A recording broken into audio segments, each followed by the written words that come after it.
Mimi naitwa Abdalla Ibrahimu, ni mwezeshaji wa mafunzo ya vijana katika masuala ya haki kodi, ushawishi katika sera na utetezi, ambayo tumeyafanya hapa Kibaha, halmashauri ya mji wa Kibaha kwa muda wa siku 2. Nimekuwa na vijana 30 ambao tumefundishana kuhusiana mambo ya kodi, aina ya kodi, umuhimu wa kulipa kodi na mchakato mzima wa kodi namna unavyofanyika, lakini vile vile tumeona namna sera mbalimbali za nchi zinavyotengenezwa na wajibu wao kama vijana, namna ya kutetea na kuhamasisha katika kurekebisha sera mbalimbali na kuhamasisha jamii katika ulipaji wa kodi, kwa sababu kodi ndio msingi mkubwa wa maendeleo ya taifa letu.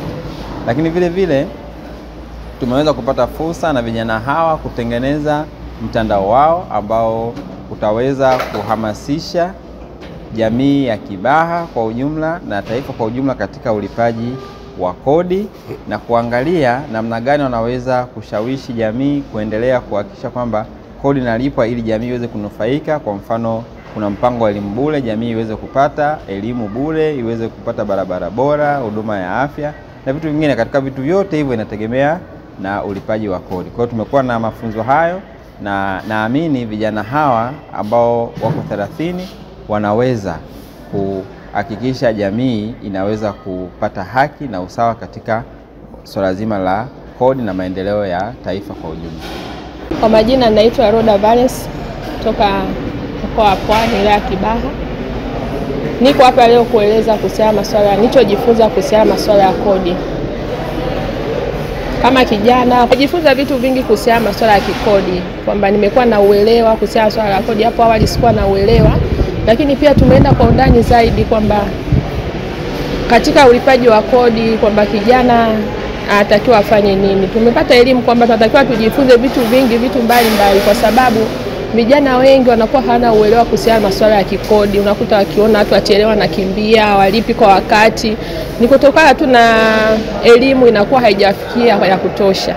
Lakini pia tumejifunza kuhusiana na usawa wa kikodi. Hapo awali tulikuwa tukijua kwamba pengine labda tulikuwa tunaonewa kati ya wafanyabiashara wadogo na wafanyabiashara wakubwa, au mtu aliye na mtaji mkubwa na mtu aliye mtaji mdogo. Lakini tumeona kwamba swala la usawa katika kodi inahitajika. Kuna wengine unakuta wanakadiriwa tofauti na mitaji yao, lakini pia ni tofauti na viwango vya mtaji walivyonavyo.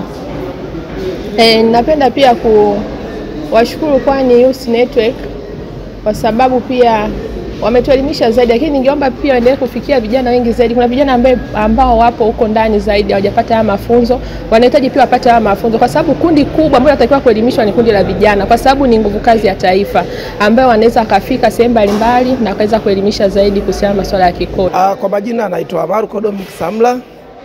Ni kijana ambao nimepata mafunzo haya ya jinsi gani ya kulipa kodi na usawa katika kodi.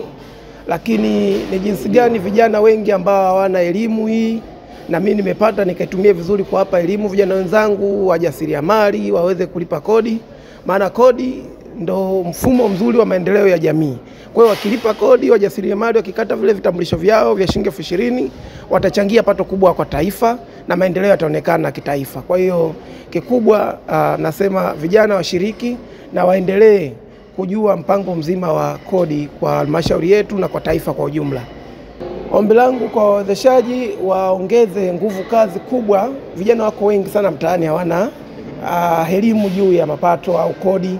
Kwa hiyo wangeongeza wigo kubwa la vijana waingie mtaani wapate mafunzo haya ili na wao watoe elimu zaidi juu ya mafunzo ya ulipaji kodi.